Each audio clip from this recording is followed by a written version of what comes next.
I'm the Executive Director at the Crop Trust, and it is a true pleasure to welcome you both to the Crop Trust offices, but of course particularly to this side event, which has the title, How Can Biodiversity of Our Food Crops Help Farmers Adapt to Climate Change? Small things can, in certain cases, solve big issues. Seeds are among these small things that actually can create miracles.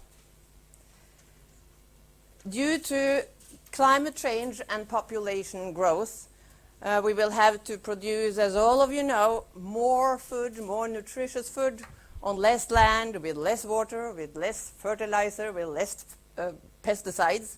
You know, it's quite simply awfully challenging. And I think we have to realize that. Now, there is this one resource that we have not at all utilized to the extent possible, and that is agrobiodiversity.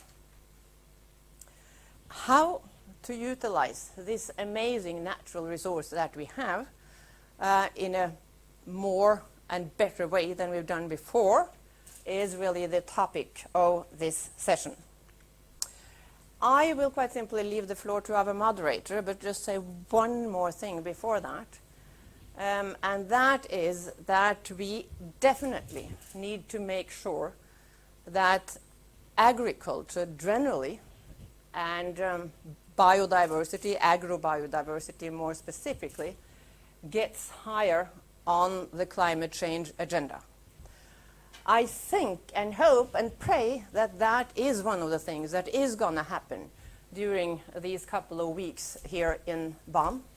That is certainly required. There is no way we're going to be able to deal with the challenges that climate change gives us unless we have agriculture as a big part of the agenda that we are working on.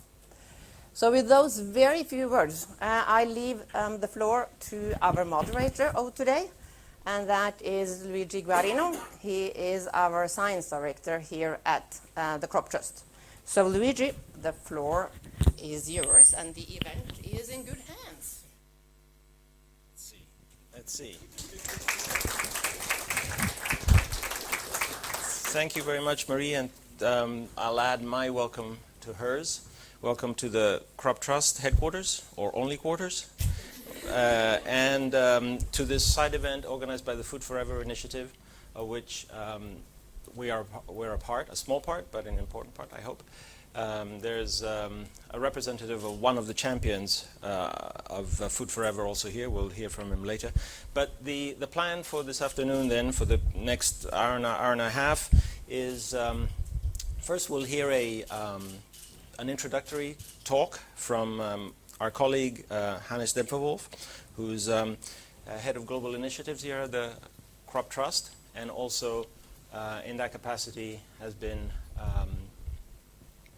coordinating the Food Forever initiative. He'll tell you a little bit about Food Forever, but he'll start with a general introduction to agricultural biodiversity, crop diversity, and why it's important, and then focus in on the role of Food Forever in getting that message across. After that, we have a panel session. If you have this piece of paper that was handed out to you, you know who the panelists are. For those of you who haven't picked up the piece of paper, I'll keep you in suspense about who they are, and I'll introduce them at the end. Suffice it to say that they're a very diverse and experienced bunch, and I'm sure they'll have some very interesting insights on this topic. So let's start then with the introduction to the topic by Hannes. Here you are. Hannes over.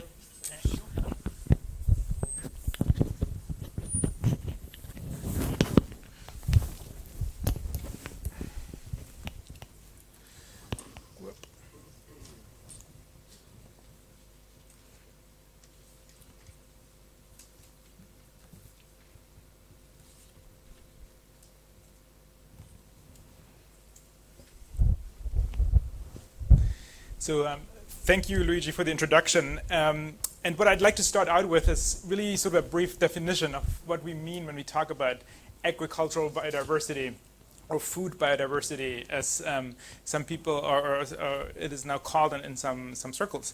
Food biodiversity, when we talk about this biodiversity, we mean the diversity that is, on the one hand, the varietal diversity that exists within crops or livestock breeds, for example. But it is also encompassing the diversity of different species that we grow or produce within agricultural production systems. It also includes diversity that's associated with those production systems. Think of pollinators. Anything that sort of that you think about as biodiversity, but in relation to food production, and agriculture. And we, here at the Crop Trust, we worry a lot about this biodiversity, and I'll say a few things about that in a minute. And part of the reason why we worry about this biodiversity is because we see it as a key for some of the major challenges that agriculture is facing today, and climate change being one of the most pressing ones.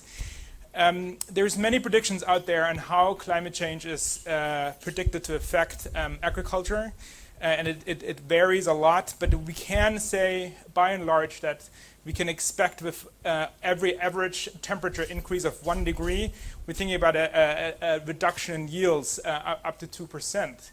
And that is at a time where we should be producing more food. There's more people, there is often less land, we have to protect natural areas.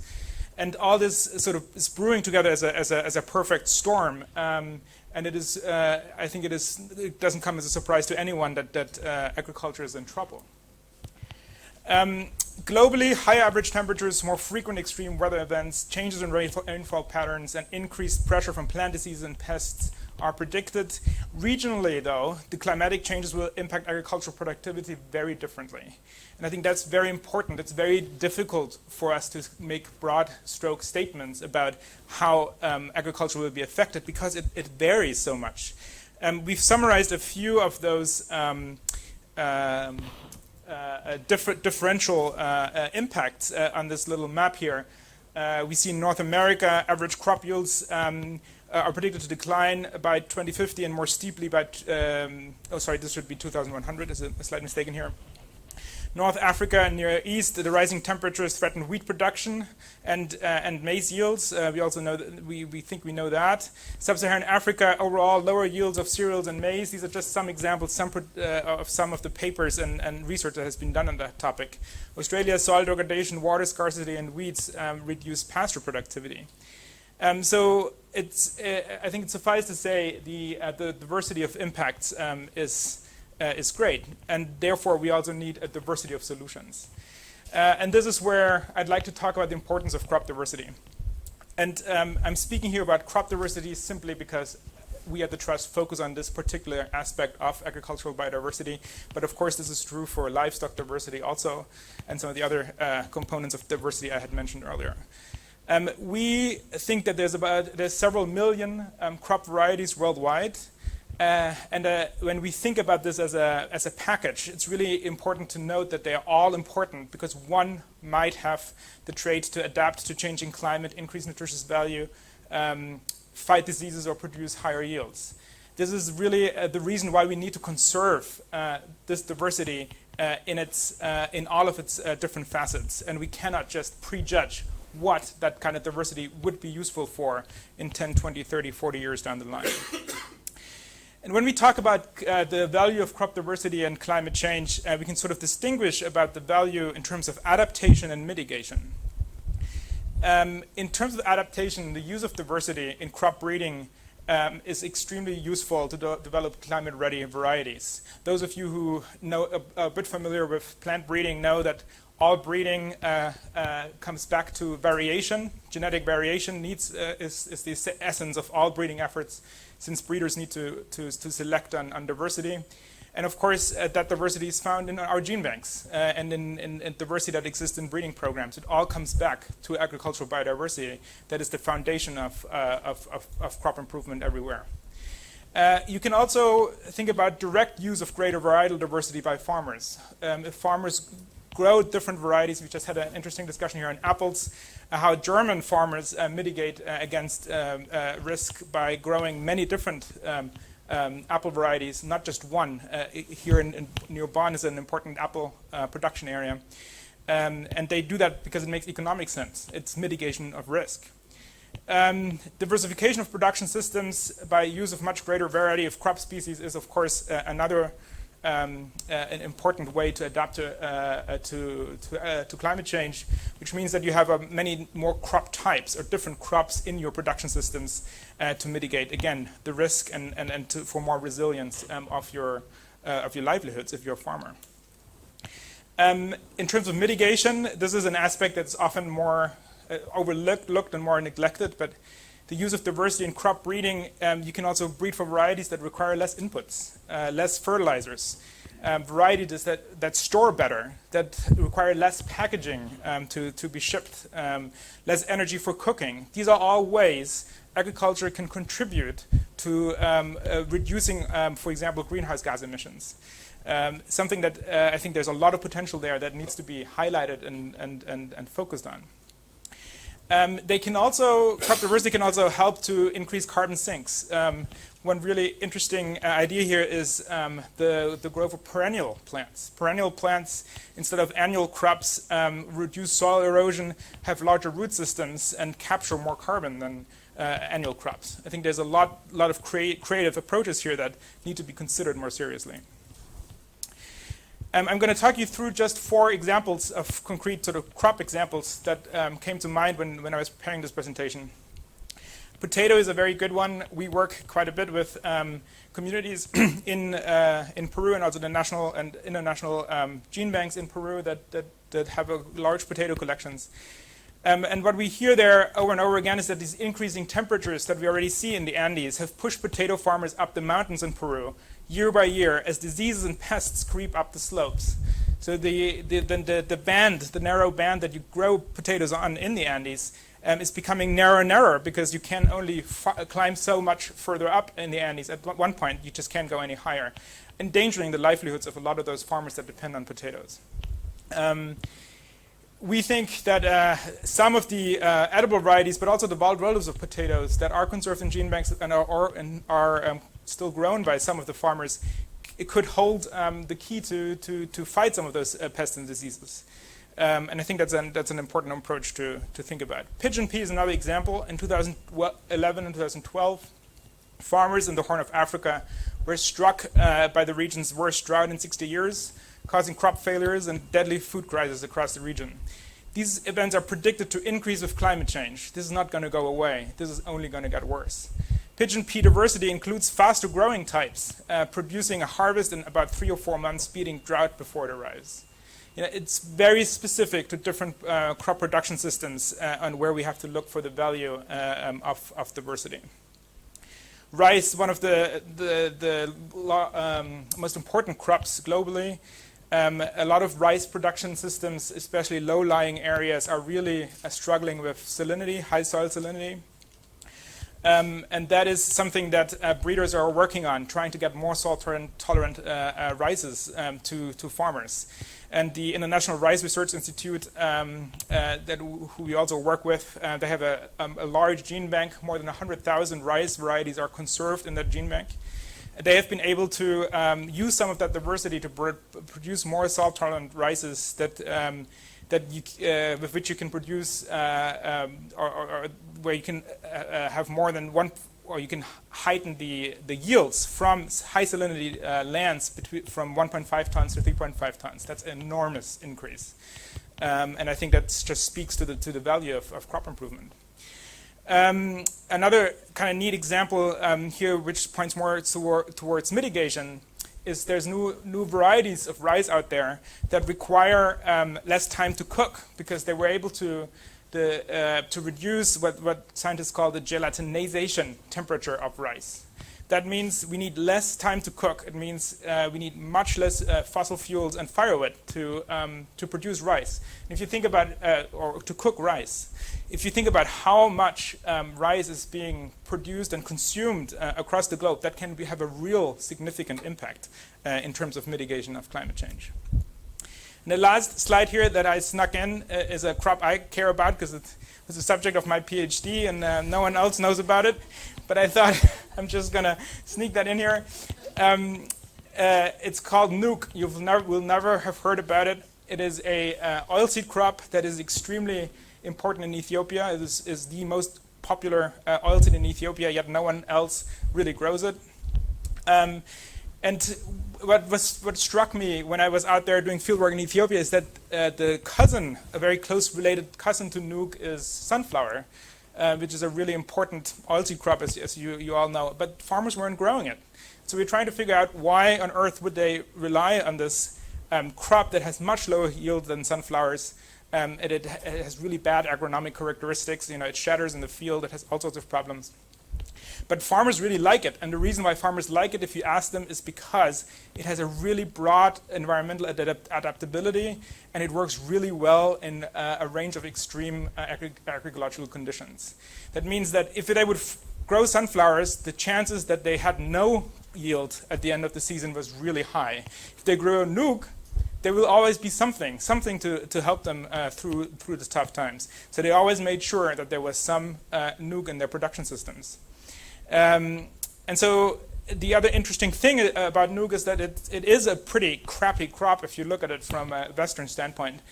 But it also, part of the reason is because we've never actually tried to improve it. There's no modern breeding of nuke anywhere. And if we would have a more focus on actually putting some effort and impact and work on these underutilized species, we could see a lot of genetic gains.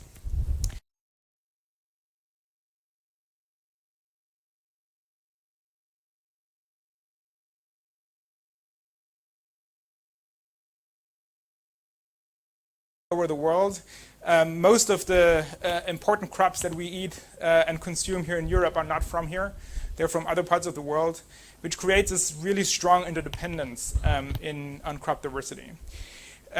We've done a study a few years back to see whether this interdependence is actually increasing. And we can see with globalization of diets, how we eat more and more of the same things around the world, this interdependence is increasing. And some smart scientists have also looked at and modeled the interdependence on climate with climate change, and they saw once again that interdependence on genetic resources is predicted to further increase with climate change. That means we really need strong multilateral institutions. We need strong multilateral efforts to protect and utilize that diversity. No country in the world is self-sufficient in what they have, not even in their gene banks or in their fields. And we need to think about this as a massive international effort and as a really valuable common global good to protect. We work very much in collaboration with or under the umbrella of the International Seed Treaty, which establishes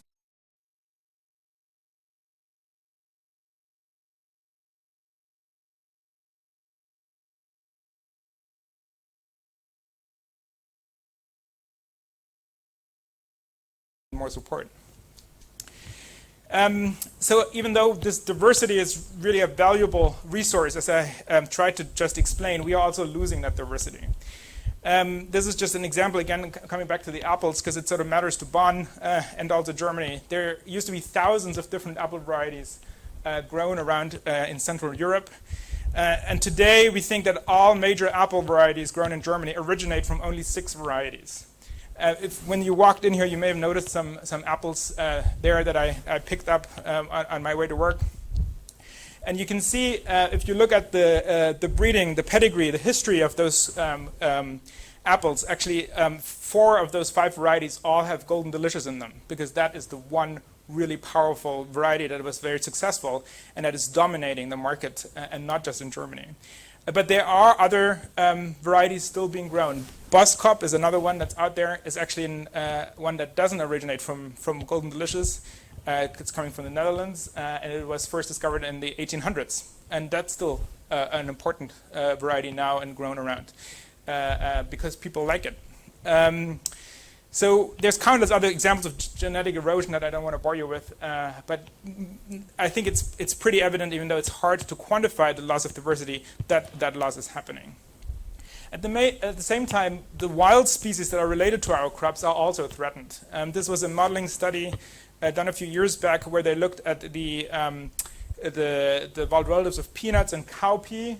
And you can see that as the climate change is proceeding, the niches in which these wild species survive or grow, their ecological niches, are expected to narrow and in some cases even drive the species to extinction. So this is not only climate change, is not only crop diversity, not only has a chance to help solve the issue of climate change is also a threat to some of that diversity. Just a few words about the trust. We at the Crop Trust work mainly on the ex situ side of things, with that I mean gene banks and sort of conserving material in seed banks. We do this in the framework of a global system of ex situ conservation where we support international gene banks. There's 11 of them held by the CGIAR system. We also work with national collections, national seed banks. And the final pillar is the global backup vault, the Svalbard Global Seed Vault, which you may have seen some pictures around up in Norway. On international gene banks, just one quick slide.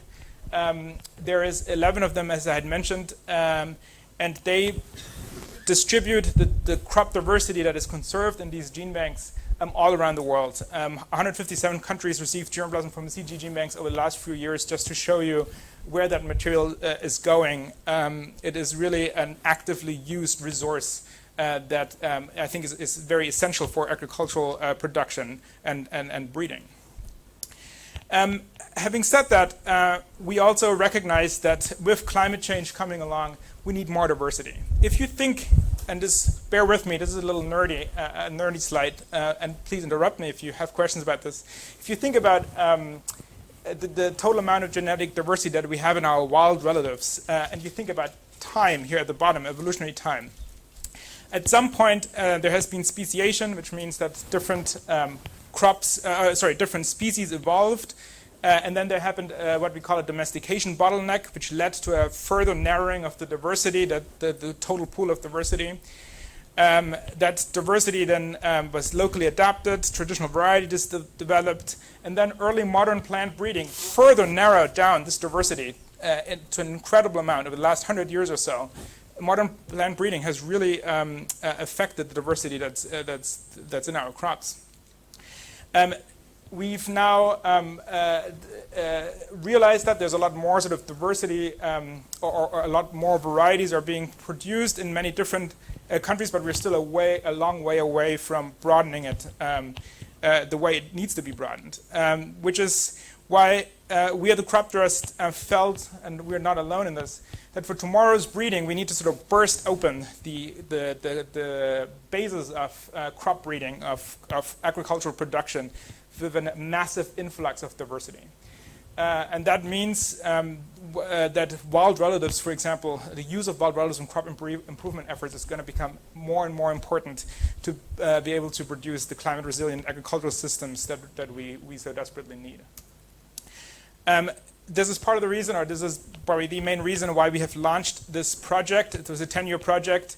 We're now 2/3 of the way through, funded by the Norwegian government, where we work with more than 24 countries around the world that we support in collecting crop wild relatives from within their jurisdictions, within their countries. They put them in their gene banks, they make them available, and then we support what we call pre-breeding efforts, where we utilize that wild diversity to adapt crops to climate change.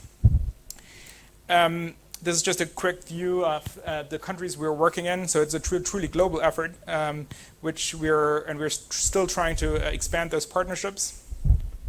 One example is a nice little project on eggplants. You can see some of the amazing diversity that we have in eggplants up there. Some of those tiny little ones are actually wild eggplants, but there's also some domesticated varieties in there.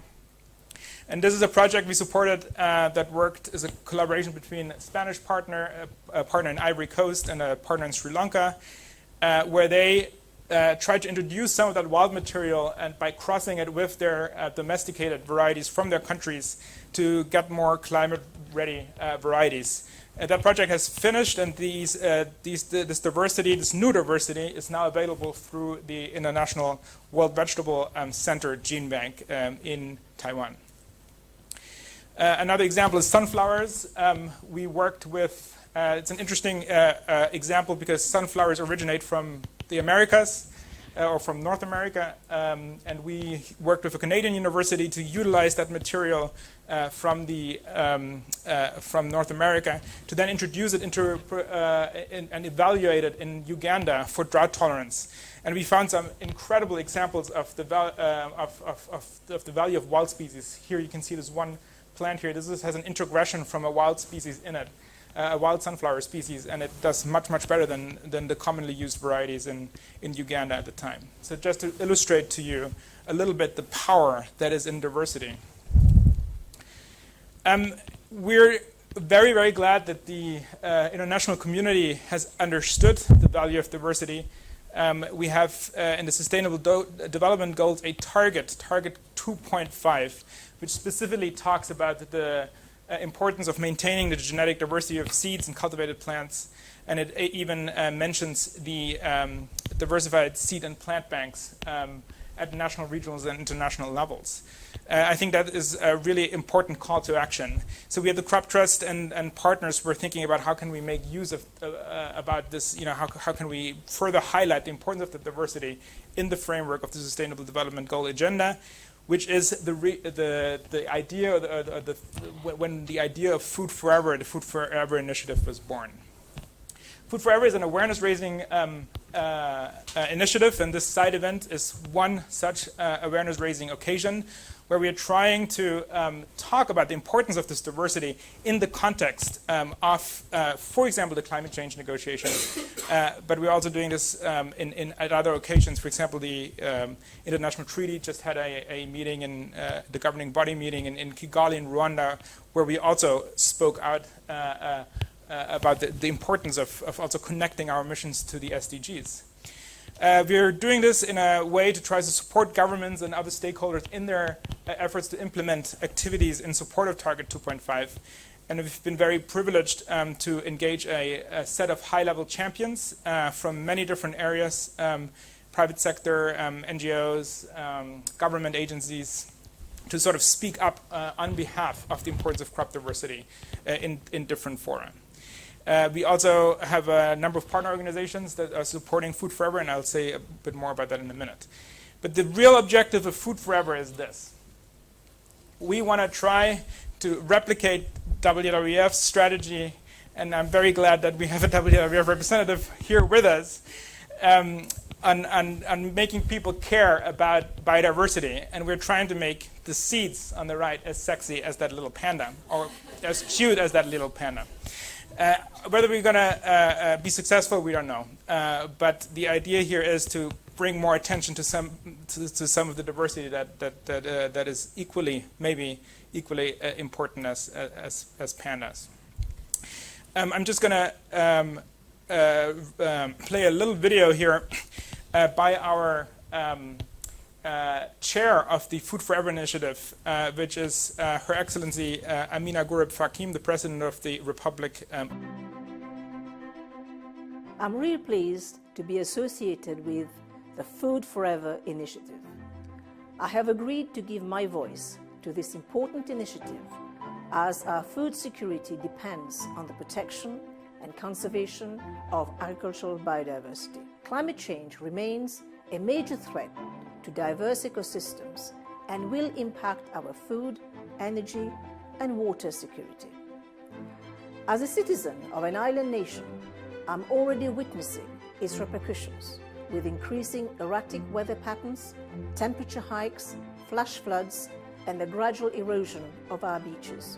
The importance of conserving and utilizing crop and livestock diversity cannot be overemphasized and is enshrined in the United Nations Sustainable Development Goals. In Mauritius, we are implementing new policies to facilitate this process, but we can't do it on our own. We need partnership And this is precisely what the Food Forever initiative stands for. For change to happen, all stakeholders must act collectively, from the farmers growing diversity crops, to the breeders incorporating such diversity, to the retailers providing more options on their shelves, and finally, the consumers filling their plates with more diverse foods. We all stand to gain. Join us to help ensure our food forever.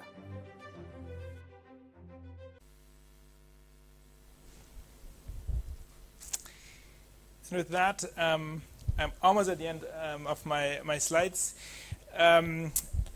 The initiative has recently been launched at the Stockholm Food Forum, or recently in June 2017. It's ever expanding. We're continuing to invite further partner organizations to join us. And this is just a quick overview of the partner organizations that already have engaged. We're trying to build further support. And hopefully this will not be the last time you've heard about Food Forever. Thank you.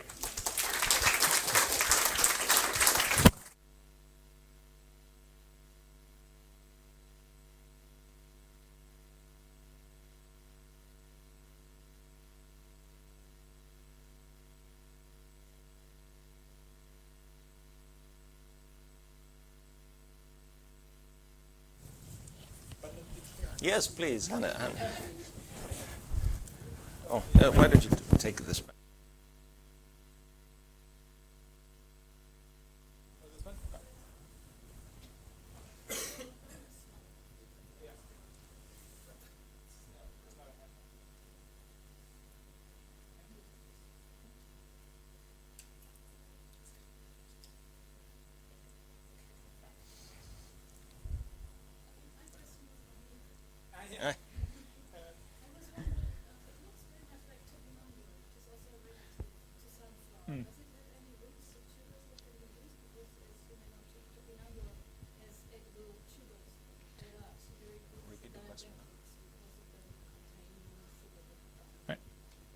So I'm just going to repeat the question because of the live streaming. So the question was whether Nuuk has similar types of underground storage structures like topinambur does, which is also a close relative of sunflower. And the answer is no, it does not. We've looked at that. There's other relatives of sunflower that do, but Nuuk is not one of them. Nuuk is a distant, relatively distant sunflower relative in that it is not the same genus. But it is the most closely related oilseed to sunflowers. Yeah. Any other questions that are not quite as nerdy as that one? I mean, if you were to summarize what Hannes was saying, borrowing his terminology, basically, no crop is so crappy that you can't find some use for it, and we need all the crappy crops and all the crappy varieties we can have. Because they'll always come in useful for something. No more questions? Okay, so let's, thank you very much, Hannes, and we can...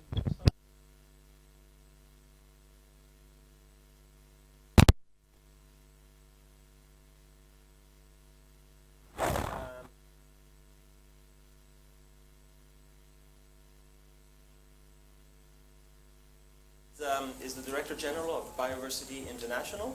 Has been for the last 4 years or so. She's got 30 years of experience in agricultural policy and development, working in the public and the private sector. And Biodiversity, for those of you who are not familiar with that organization, is an international research and development organization, one of the CGIAR centers, research centers. It's based in Rome, but with offices around the world. Delivers scientific evidence, management practices, and policy options to use and safeguard agricultural and tree biodiversity for sustainable global food and nutritional security. So welcome to Anne. Then we have Dean Solofa. He's a climatologist and policy and planning advisor at the Pacific Community. You can see some of the work of his organization in the banner over there. The Pacific Community is an international organization owned by the 26 or 27? 26, I should know that, Pacific Island countries and territories. it delivers scientific and technical advice to those countries in a wide variety of different areas. Dean is here on behalf of the Land Resources Division, within which is agriculture, and also the work on agricultural biodiversity. So welcome to Dean. Then we have Anna Janneke, who asked the nerdy question about Nuuk. She's a senior researcher at the University of Bonn, Center for Development Research, where she's working currently on a project on food and non-food biomass. But she's also recently been involved in the Global Horticultural Initiative, and has been worked also on the German Horticulture Competence Center. So she knows quite a lot about things like apples, for example, outside. Thank you and welcome to Anna. And then finally, Klaus Runow, Managing Director of Deutsche Asset Management. Deutsche Asset Management is one of the world's leading investment management organizations. In 2015, it was the first global commercial bank to gain accreditation to the Green Climate Fund. Welcome to him. So maybe I'll start with you, Klaus.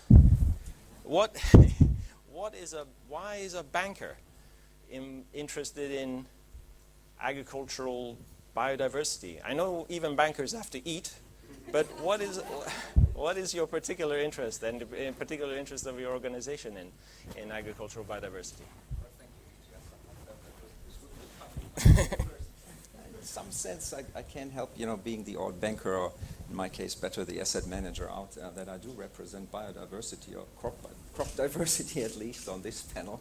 So that may be a reason, and congratulations for hitting target 2.5 early in my case. But seriously, as you know, we have multiple touch points with the convening organization, the Crop Trust, with the Food Forever initiatives. And as you know, it is true that banks and financial organizations are probably have not been very visible in the past on topics like this, scientific ones. But as the Sustainable Development Agenda takes very much hold, you will see increasing interest.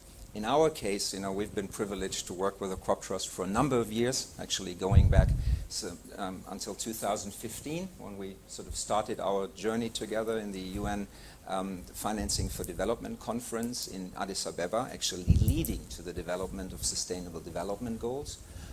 We as an organization work with the Crop Trust on a variety of projects. My boss is actually a champion of Food Forever, which we're very privileged to do. And when it comes specifically to biodiversity and the very crucial role it plays and target 2.5 with regard to Sustainable Development Goal 2, what Hannes alluded earlier, and the big interconnections between Sustainable Development Goal 2, Zero Hunger, and all other important climate change, water, nutrition, it is almost impossible for a financial organization not to be working this. And as you know, we all working very hard and thinking very hard of how to make Sustainable Development Goals investable and what role the private sector can play. Thank you very much. Maybe the same question to you, Anna. What's your view of what is your organization and you personally doing about agricultural biodiversity, and in particular in a climate change context? Thanks, Luigi. Well, it's firstly a pleasure to be on the panel as the local stakeholder. In my career, I usually was the international one, but here I'm representing the University of Bonn and the local farmers also. And as was mentioned before, in one of my capacities, I'm coordinating a horticulture network here in the region, and our key stakeholders there are apple farmers, fruit farmers in general. And we have a very interesting project at the moment funded by the German Environment Ministry to look into increasing biodiversity in fruit orchards. What can you do to increase the biodiversity in fruit orchards? Fruit orchards are normally seen as monocultures, but actually they are very diverse. And studies have shown also that biodiversity in agricultural systems is bigger in terms of numbers of species than in nature conservation areas, which is quite interesting. And in this case, we are looking at ways of helping the farmers. Basically, the idea came from the farmers, helping the farmers to maintain and even increase the biodiversity in their orchards. And that is pollinator diversity, that is also pest control antagonists diversity, so that you have biological pest control birds, for example, also antagonistic insects, etc., etc. And part of the background is indeed climate change, because that changes the synergy or the synchrony between the players within an ecosystem, such as fruit orchards, where the flowering starts earlier because it's warmer. Our springs have become warmer. Flowering start earlier. Pollinators are not yet ready to be there to do the pollination. And therefore, we are trying to implement structures to help this insect biodiversity to find breeding and feeding grounds. So just in a nutshell. I'm intrigued. So what's the most important thing that farmers can do to increase the biodiversity in their fields? There are a number of things. One, what they started to do is to incorporate flowering strips around their orchards, either within, if they are organic farmers, they can grow flowering plants within their structures, in the rows between the trees, sow flowering plants in there so that the bees, bumblebees and other insects have something to eat before and after the fruit flowering. Those that use what we call integrated production, those that use bee-unfriendly insect sprays, they cannot plant anything flowering inside their orchards, but they can do it around. And you can have hedge structures, and you can also have different ways of providing nesting areas for animals. Thank you. And let's go about as far as you can go from Bonn to the South Pacific. Dean, you come from a small island country yourself, and you represent a whole set of small island countries, very vulnerable, already impacted by climate change. What are you guys doing at SPC to deal with this problem? Thanks, and thanks to the Food Forever Initiative and Crop Trust for the invitation to be here. I'm very honored and a little bit intimidated by the rest of my panel members, but being the least most informed person here, maybe as a climatologist.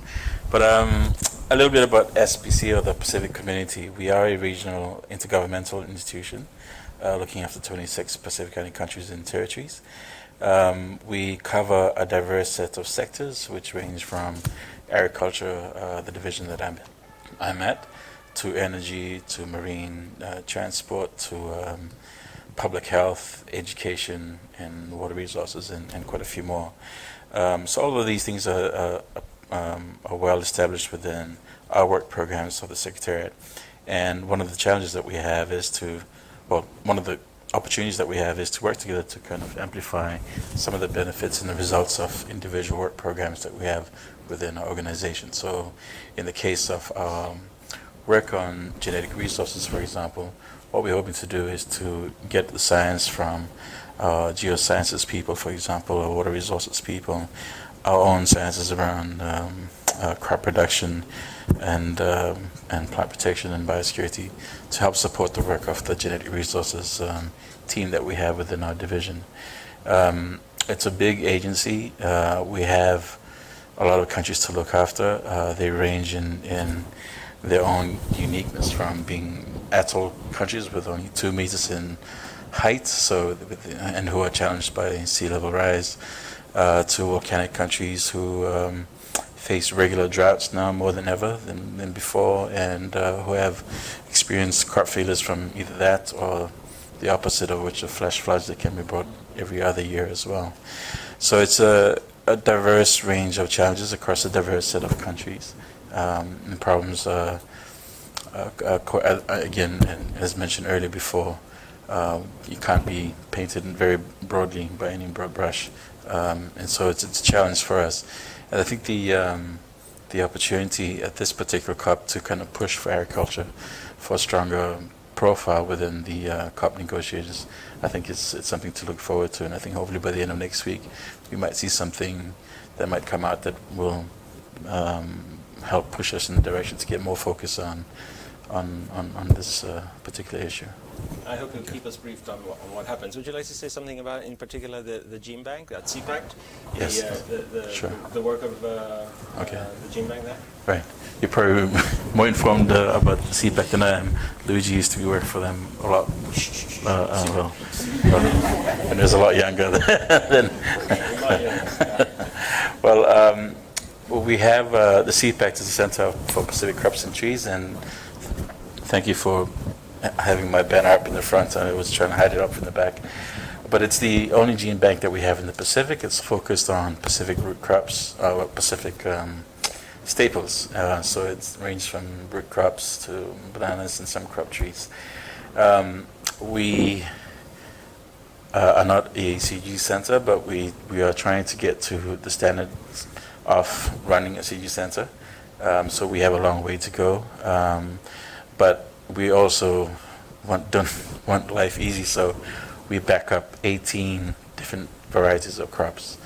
I think that's quite a big challenge, and the needs of the countries are very, very high. And in particular, I think in the last decade, I think because of the frequency of extreme events that we've been experiencing in the Pacific region, from tropical cyclones to droughts and to flash floods, we've been moving a little bit away from the mandate of the gene bank, which is try to focus more on conservation to try and become more of a disaster kind of response mechanism. And that's really isn't what it's set up to do, but it's one of those challenges I think that we have faced in terms of realities of the Pacific Island context, in terms of climate change and the extremes that it brings to our small islands. In that sense, an example was a bad drought in Tuvalu, where on one of its 8 atolls, the local staple, which is a starchy crop, became extinct on that particular island. Now, we were very fortunate that we had a backup in the gene bank, and we were able to get it back to them, and so it's back on the island again. We'd like to make sure that we keep the important crops traditionally of the food crops of each Pacific Island country. That's a challenge in itself. More recently, there's been this request from the countries to also include non-food crops, so medicinal and traditional medicinal crops as well, for inclusion in the gene bank as well. So we are in high demand. I think people realize the importance of the gene bank, but we're still not very well known, and I think through the opportunities of networking and hopefully SPC will become a member of the of this particular network, that the Food Forever network, that we'll be able to expand more of the importance of this issue. Thank you very much. And finally, Anne, you lead a CG center, but you also represent the system as a whole in some way. What is biodiversity in particular, and the CG center as a whole doing to really highlight the importance of agricultural biodiversity, crop diversity, livestock diversity, even perhaps in climate change context, but also more generally? Well, let me just start by talking about biodiversity, and then maybe expanding to talk about the CG system a bit more. So biodiversity, actually 4 decades ago, started our life as a conservation organization, where we were going out on these collecting missions and helping to make sure that we were capturing all of that agricultural biodiversity, and that it was getting into gene banks and helping to build capacity in the gene banks to manage those collections. But over time, we have been focusing our research on these issues around how can we demonstrate the value of that biodiversity, that agricultural biodiversity, to solving greater societal problems. So climate change is one which we are focusing on here, but also looking at issues around diet, nutrition, obesity, and how can we use a more diversified diet to help address the health costs that we know are associated with those problems. So when we think about looking at agricultural biodiversity and climate change, I think Hannes's presentation gave a lot of good examples about why agricultural biodiversity is so critical to helping us adapt to climate change, because it is the source of the genetic material that we will need in every crop and every part of the agricultural food system to help make sure that we can address not just the rise in temperatures that we are predicting, but also the variability in weather that we were talking about. in terms of and I can talk specifically about some biodiversity programs, but you know, the CG centers are largely known for breeding, and oftentimes maybe overly known for breeding to help us increase yields, which is important. But in reality, a lot of that breeding work is actually to help farmers adapt to changing climate conditions, changing pest and disease pressures. So most of the work, regardless of whether it's in maize, regardless if it's in potatoes and bananas, that work, that core work of the CG research system is actually to help address the pressures that we're going to see from climate change. Maybe if I can talk about, so one of the research programs that Biodiversity leads is called the Seeds for Needs program. This is essentially a program where we're partnering with banks in countries to go back into their gene banks and identify what is valuable in those collections and getting that material out to farmers. So in Ethiopia, we're working with an Ethiopian gene bank. We've, with them, looked at 400 or 500 varieties of wheat that is durum wheat that is in that gene bank, identified 40 that are better adapted to climate conditions of farmers in several of the regions in Ethiopia. And we get that material directly out to farmers who can test it according to what they need, which is climate adaptation, pest and disease pressure, but also how it tastes, how it cooks, these other important elements. And then work to incorporate the material that farmers have selected into breeding programs so that these new modern varieties can come back to those farmers in packages that they actually want. So it's a good example of how we're working both with the gene banks but also using the wisdom of farmers to help us identify what's important to them and helping them adapt to the climate change that they're seeing. Anna, it just occurs to me, just listening, in a former life, of course, you worked a lot with crops that were not quite as major as durum wheat and the other ones that Anna just mentioned, which are the kind of focus of the work of the CG. Maybe you can say something about how these more minor crops, the underutilized crops, how they also have a role to play here, and maybe an increasingly important role.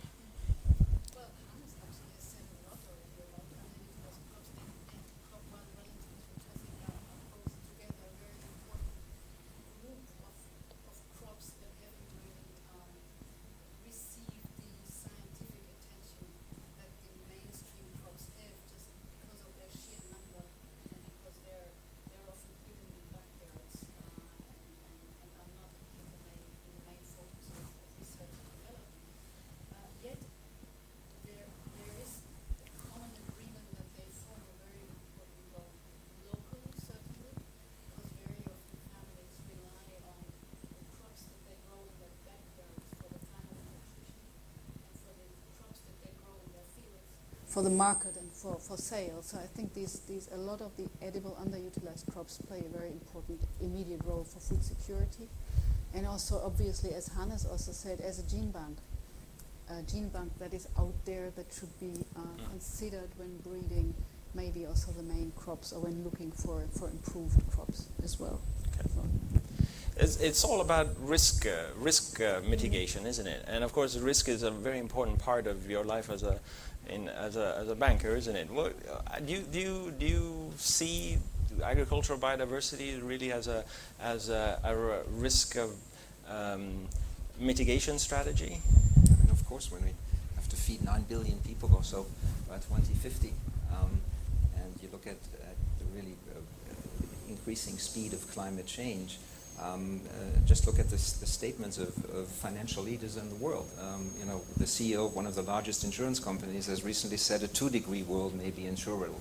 A 4-degree world may not be. For us as an asset manager taking care of long-term investment vehicles, pensions, endowment funds, then the analogy will be, is a 4-degree world investable? And we look at it, one, of course, in terms of really the physical risk of climate change, maybe from storms or others, but also a devalue risk of high carbon intensity assets. I mean, if you simply look at the clip we are going, we have about 10, 12, 13 years left really to stay within the parameters. And we are behind the curve. So for us, what we do, it's not that we're looking at biodiversity only, that would be silly, but we really try to put it into overall context and try to do as cross-dimensional, as you said, really see food security, sustainable agriculture, how it feeds into other sustainable development goals, the global food system at all. Is it investable at the clip we are going? Sustainable fisheries, all of these things people are not really thinking about, and the way we look at it is that we are not quite sure that the premia people pay these days, that the risk premia are really priced correctly at these levels. Klaus talked about a 4-degree world being uninsurable. At 4 degrees, a lot of your countries are going to be underwater. Tuvalu, for example, that you mentioned. So you have maybe a bigger stake than anybody as a region, in the negotiations that are going on at the moment. How do you see those going? Is agriculture, is the profile of agriculture increasing, and within that, do you think that agricultural biodiversity is having enough of a profile, enough of a voice? Sure. Maybe I could give the context from the perspective of maybe a regional agency within the Pacific. I mean, one like ours that's charged with this responsibility of raising issues to our leaders that bring them then to this a forum like this one. It's slowly getting up there. We've just recently held our agriculture ministerial about 3 weeks ago. Climate change is picked up as a huge issue for the future, and there's been some language of urgency that's been put up there. I think the sentence that was given was food security is at a urgent situation in the Pacific. I think it's worse than that. I forget the language explicitly, but it's getting up there. We're going to try and use the structures that we have as best as possible within the policy spheres and frameworks in the Pacific, through strategies, through the governance structures of governments, to push the issue. If we're able to get good progress on agriculture as a whole, being recognized within the climate change work program of the UNFCCC, that will make the case even better. And I think that, there certainly are opportunities out there. For example, the Green Climate Fund are keen to make some investments to help us in climate change and agriculture. But I think if we're able to set some more concrete ties to the UNFCCC process and programs, then I think that makes progress even better, because then we'll have to start monitoring and start being responsible for the gains and made against the impact of agriculture and climate change, and the reverse. Klaus, Dean has just mentioned the Green Climate Fund. I mentioned that your organization was one of the first to gain accreditation. Do you think there's interest in the Green Climate Fund for this kind of work on agricultural biodiversity within? It's a small area within and neglected area within agriculture in general. What do you think? Well, I think you could probably answer that much better. I mean, what we are seeing, we work with the Green Climate Fund on infrastructure projects, really providing energy access in selected African countries. We're expecting to grow that significantly in the years. We are not involved specifically in agricultural work with the Green Climate Fund, but I think that, for African countries in general, they need to see where they can make the most impact, the most immediate impact, and I think that's why they probably chose these projects first to start. Yeah. But I wouldn't discount that this will pick up.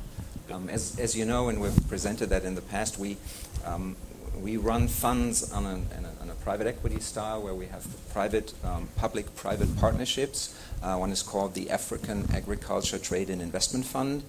It's a $160 million fund in a variety of African countries, which are agriculture related. The main task here is that it's a combination of achieving financial returns, but also social impact returns. So we really try to get people out of poverty, bring them up of the ladder. So there's a technical assistance facility, there's irrigation techniques, how really to breed, establishing marketplaces, and really try to provide an economic livelihood for people who wouldn't have it otherwise. It's been in close cooperation with the KfW, with the Ministry of Economic Cooperation and Development, and we would expect these funds to increase in the time to come.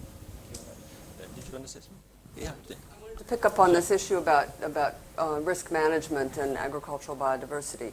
One of the other initiatives we have at Biodiversity International is to develop what we're calling an agro-biodiversity index, which will allow companies, investors to evaluate the risks that they have in terms of their portfolio, either as a food company or as a seed company or as an investor in agricultural companies in general, to look at how those corporations are incorporating agricultural biodiversity into their business models, or how are they ensuring that you are mitigating against the risk of a production facility being in a location that in 5 or 10 years is somehow not going to be able to actually produce the food that you have that facility for. So it's the stranded investments issue. And we're seeing a lot of interest in this from some of the types of organizations you just mentioned, the pension funds, who are investing for the long term, and they're worrying, what is the value of these investments we have in agriculture going to be in 5, 10, 15 years? Are they insurable? Are they going to be good investments? We also are developing this index that can be used by countries also to evaluate how they're progressing against not just the SDG 2.5 or SDG 2, but the other Sustainable Development Goals on climate change, on nutrition and good health, for example, to see what are the actions they can take and what are the how is that going to change their resilience and ability to weather future climate change. So, for example, a chocolate company or something, or an investor in a chocolate company would be able to say, well, this value chain is vulnerable to climate change, this other one perhaps not so much, and make investment decisions. So you would be able to, for example, look at 2 different cocoa chocolate manufacturing companies and say, okay, this one is diversifying their sources of cacao, they're investing in including more diversity in cacao production in an area maybe that's at risk for cacao production. This one's turning a blind eye to what's happening, and they're over-reliant on parts of the world that may not be good cocoa producers. So you can assess whether the company is actually taking actions, making investments, committing to research, engaging in international fora, and then what impact is that having ultimately on their bottom line. Okay, I'll open it up for discussion. I'll go back to the panel in a minute, but maybe any questions from either the online audience or from the audience here that you'd like to put to the panel, please? Yes? So I'd actually like to follow up on the Agro-Biodiversity Index. What's been the reaction from the different people that you've introduced it to thus far, and what's the time horizon when you think it's going to become in? So people have been quite excited. Even from the corporate side, as well as from the countries. Also, we've had a lot of interest from the international financial institutions who are making investments, and they just like they want to have an environmental impact assessment, they also want to have an assessment of what that particular investment might do to agricultural biodiversity, whether it's crops, whether it's livestock, whether it's the diversity in the soil, the pollinators. So we've had different levels of interest. One of the countries who's very active in helping us develop the prototype is Peru, where they are getting ready to invest in a new agricultural biodiversity enhancement program. They want to know how to measure whether it's successful. Yeah, and just help decide where to make the investments. But then, how do you monitor whether it's actually been successful in achieving its aims? We've had interest from the world's largest sovereign wealth fund. Several large pension funds have been also quite interested in it. In terms of the time frame, so we have developed what I would say prototype 0. We are expecting a second tranche of funding very soon to develop, to really sort of test that now with the companies and the countries that have been engaged from the beginning to make sure that we can access the data, we can capture what we would like to capture, and then to back test it.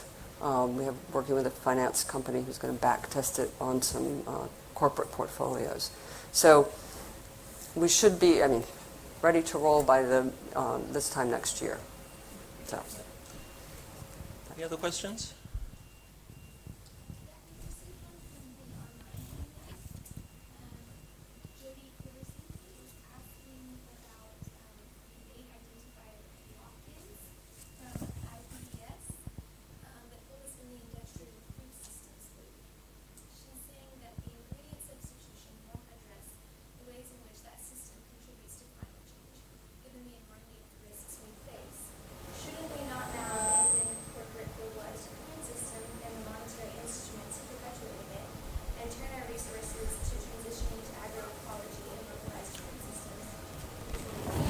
So the question, I have to repeat the question for the online audience. The question was, should we abandon the corporate food system and all cultivate our own gardens, as Voltaire would have said.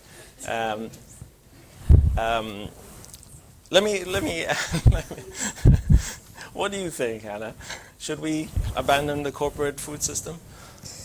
I think we are not the ones to decide, really. I think everybody can decide for themselves how much they want to grow in their own gardens, but I guess it's not upon us to make such global decisions. I guess, as Hannah said, the interdependence of the food crops across the world actually shows how important it is to have a globalized system and to also support small-scale producers in other regions of the world. With the market that we can develop. I think that probably the world is big enough to have both. I think the world may have both. Would you want to say something? Yeah, a couple of comments. There's always this debate, isn't there, about whether you work from the inside or you work from the outside on any given system that you want to try to change. And I'm a firm believer in both and. That we have to find incentives, and that's part of what this Ag Biodiversity Index is. How can we help incentivize and demonstrate to some of the private sector, big and small, that there is a usefulness and a reason that they need to incorporate more of this kind of thinking into their businesses. But a lot of the innovation, just like in the organic sector, came from outside of these bigger entities, but now is becoming part of the way they do business. What troubles me is, from my perspective as a research organization, is some of the lock-ins in terms of where the research money is going. So, recently we have been hearing, well, we're going to give more money to breeding into the crops that are important for food security. Well, the crops that are important for food security are the same 3 crops that we've been investing in for the last 40 years. And they're not the neglected species, they're not the millets, they're not the sorghums, they're not these crops that we will be needing for the future. And so how do you break out of that system where we're going to invest in these maize, rice, and wheat because those are the crops that feed the most people now? And it just it perpetuates itself. So I think that's one of the reasons this Food Forever initiative is so great, because it can help demonstrate that we need to be investing in research more broadly. Is that a debate you're having in the Pacific? The importance of organic, for example. I know that all islands, for example, have been designated as completely organic producers in Fiji and etc. Is that an active debate? Yes, and it's a growing movement, the organic movement in the Pacific, which is a real positive. But going back to that question, I think, again, it's the personal decision and motivations of people to decide for themselves what it is that they partake in. In small countries like ours, that are isolated, in the sense that there's large distances and lots of oceans in between to get food to from one place to the other, and being vulnerable again to the climate variability and extremes that we have on an annual basis. We have some food security assessments that indicate to us that in some remote islands, the average meal consists of 91% of imported foods in their diets. And so you see the impacts of that in terms of health results in those small atolls. So there's a lot of work that I think that we need to do together with public health, for example, around information around what foods there are to be aware of. But also brings in that angle then on crop diversity, of returning a little bit back to traditional crops and traditional foods that we used to have in the Pacific, and bringing those back into diets as well. There's a lot of food awareness now, and not just in the Pacific, I guess globally, and I think that personal choice is one of the best ways to make that change. And sometimes going back to the traditional foods, for example, in the Pacific, has global repercussions, because, for example, what happened with the orange bananas, which were kind of restricted originally to particular areas, Ponape and other parts of the Pacific, and then sort of were taken up, and now people are thinking of introducing them back into Africa and other places because of their nutritional value. So going back locally can also be good globally. Absolutely. Any more questions? Yes, please. Just when you talk about this imported diets in the Pacific region, it reminded me of a study I think that a colleague is doing on price, like how much does an egg cost in your region versus an egg over here in Europe or in Asia. I think that's another aspect we have to look into if you want to generate those nutritious diverse diets. So how much does it actually cost a nutritious or a balanced diet in various countries, and who can actually afford those diets, and then how can increase the share of people who can to increase the share that can afford diets. How can we actually get those prices down for more nutritious foods? Absolutely. Yeah, the question of food prices, of course, we haven't dealt with it, but it's very important, of course, also. Did you say there was another from the? One more question. What can businesses do to hold governments accountable for the UN SDGs by So the question is, what can businesses do to hold governments accountable for the SDG targets? Anybody? Oh, specifically 2.5? Well, it goes back to the agro-biodiversity index a little bit, doesn't it? At least with that, there's something to point to, a number that people can hit them with. Because one of the elements, so there are three cornerstones to this index. One is around diets and food systems. The second is around the production systems. But the third is around genetic resources and conservation. And so you will see some companies, and we were talking about cacao just a second ago, coffee. I mean, those companies depend on having genetic resources and diversity of genetic resources in order for them to continue to be in business in 30, 40, 50 years. So I think it can help. Businesses can hold and should hold governments accountable for what they're doing in terms of conservation, because the businesses' livelihoods depend on it. So Klaus, do you see appetite on the part of investors, for example, for this kind of very biodiversity conscious approach to investing? Let me go back to that question Yeah. first. What can businesses do to hold governments accountable? I was quite surprised about the question. That's normally the other way around, isn't it? So I'm actually pleased to hear this. But I think a few comments are probably in order. I think at this time it's probably the other way around. I would think that most governments and agencies we work with have much more deeper knowledge about biodiversity and agricultural issues than businesses have outside of the specific world of the large agricultural groups.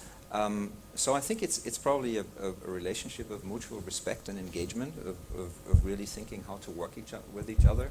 When you look at the particular Germany is a special case, one of the few countries which are really enlarging their development budgets, where they can actually achieve work. When you look at what the KfW does in terms of really making private investments possible in the first place. So what we do is we create special structures where governments take up the first loss share classes, so that there is a buffer, if you like, that investors are put in a position to take a look at these things in the first place. I think in terms of investments, as you said, and sort of going back to these indices, it's all about making choices. And not too long ago in September, we had Marie on a panel in Berlin. We had a sustainable investment summit, and we had a representative from Dow DuPont on it. Interesting because it's one of the 3 or 4, depending how you count, large global agricultural groups left in the world. And you have the German monsters, Bayer, Monsanto, Dow DuPont, Syngenta, Chinachem. These 3 groups control 75% of all patents in the world in this spectrum. It is a scary thought, but it is a reality. And I think it's not really about holding each other accountable. That's probably not the way it works, but see what the common purpose is, how you can work together, because one thing is clear. At this point, it is the government coffers who pay for it to a large extent, and it cannot be done without the private sector. So it is, at this point, from my perspective, it's more the other way around, that we work with governments to enable us to really get tangible solutions on public-private partnership to make it investable. Because if it's not investable, we will not raise the funds required for it. And the numbers are staggering, 7 trillion a year. Only very few people know how many zeros that has. And I think we are at the start of a long journey, but it's really picking up steam. A year ago, you wouldn't have seen articles or financial executives talking about making sustainable development goals investable. Now it has really emerged, and people are sort of moving from the ESG, environmental, social, and governance, much more into sustainable development goals, and really finding something which matches the appetite of investors. I would like to follow a little bit on this thought. Plant breeding is often in the hands of private companies. However, there is also a lot of publicly funded plant breeding going on, and I think that is very important for the food crops, that they remain in the public domain. We had that, coming back to the recent experience that I had with the German apple breeders. We had that debate recently that the apple breeding stations are in Germany, in Germany at least, in the public domain, but in some of the other European countries they're in the private domain, which changes the focus of the research to breeding lines very much. Like the ones are more interested in yield, obviously the others may be more interested in pest resistances and things like that. So I guess that's also a factor looking into this public-private business, that is quite important to maintain the breeding for future diversity in the public domain. Thank you. Let me ask if there's any other questions around, either online or from the yes. So the core thing for all these initiatives is to conserve and to maintain the agrobiodiversity, which more or less will be ex situ in the think tanks. But what about the reaction of the local farmers? How they react or accept the idea of inserting different kind of or different crops within their field, but they only care about one field to be cultivated and to be spread out to the market to get their income. And another thing is most of the developing country, you find they have different agrodiversity sources, but at the same time they focus only on a limited number of the crops. So this kind of reaction, which should be considered to have an impact of all these initiatives. I want to hear your view about So the question is, really, what is the role of the farmer in making in this system? Yeah. Yeah. Would anybody like to? Dean, for example, I mean, how did the farmers react to losing all their taros and tuvalu? Yeah, well, exactly. I mean, that's the, at least in our region, it's learning from previous tragedies. So in the case of my country, Samoa, we lost all of our taro due to this blight. And we've managed to get a market back. I think we were the dominant market supplier for that particular crop through a breeding program that developed some resistant varieties. But again, it comes down to the economics of it. And you know, we had this climate change program where we were trying to promote some varieties of this crop that were resilient to salinity, to waterlogging, and to drought. And you know, after going on about all these benefits of this particular thing against climate change, the first hand that was raised by and question that was raised by the farmer was, "This is all fine and good, but if I plant this, can I sell it the next day once I harvest it?" And so that was one question that we hadn't anticipated and we didn't have a ready answer for. So the question is there that for these things that we are researching and finding some answers for on climate resilience, that we also need to do some economic assessments as to the evaluation as well. So I mean, that was one experience that we had, but yeah, it's learning lessons from previous disasters. Farmer networks need to be given as much information as possible to give them the opportunity of choice as well. I think diversity is is a slow lesson to learn for most farmers, simply because of the market opportunities for them. Samoa, for example, we've learned that lesson from monocropping and then all of a sudden losing our entire taro. We've reintroduced back at least 12 different varieties, but because of the market for 3 of them, most of the farmers have gone back to just 3. And so there's a disaster waiting to happen. So we're trying to, again, go back and constantly remind our farmers and spread information through farmer networks and farm associations that this is a role that they must play to improve the resilience by diversification. But to be fair, those 3 varieties are derived from crosses with material from Papua New Guinea and from the Philippines, so there's a lot more diversity there than was at the beginning. Before, yes, yeah.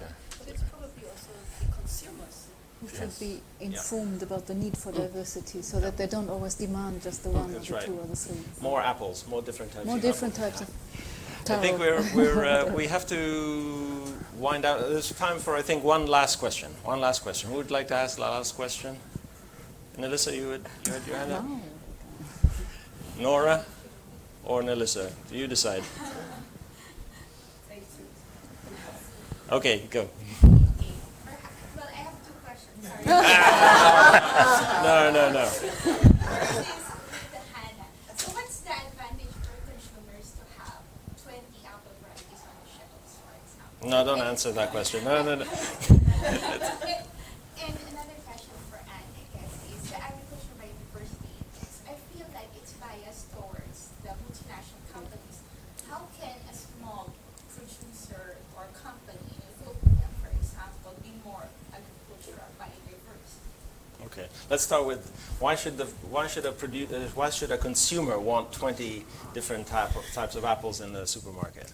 Why not? Why not? Exactly. The question is just like, why do you want diversity in any other crop? You know, you may want to have different rice varieties for different seasons, the cooking characteristics, taste, color, what have you. Same with apples.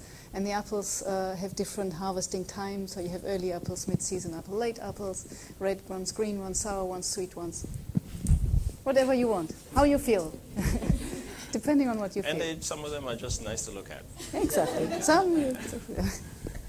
it's a great question on the Ag Biodiversity Index, and I get it a lot.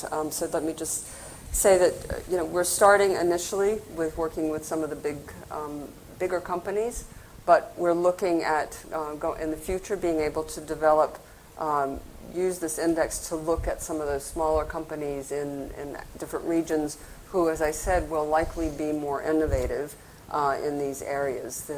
I'm part of the Access to Seeds Index, which has looked at the big, multinationals that were mentioned earlier, but also have then taken a subset of what are the important seed companies in East Africa, or what are the important seed companies in Asia in a particular set of crops, and looked at how those seed companies are performing, in this case getting seeds out to smallholder farmers.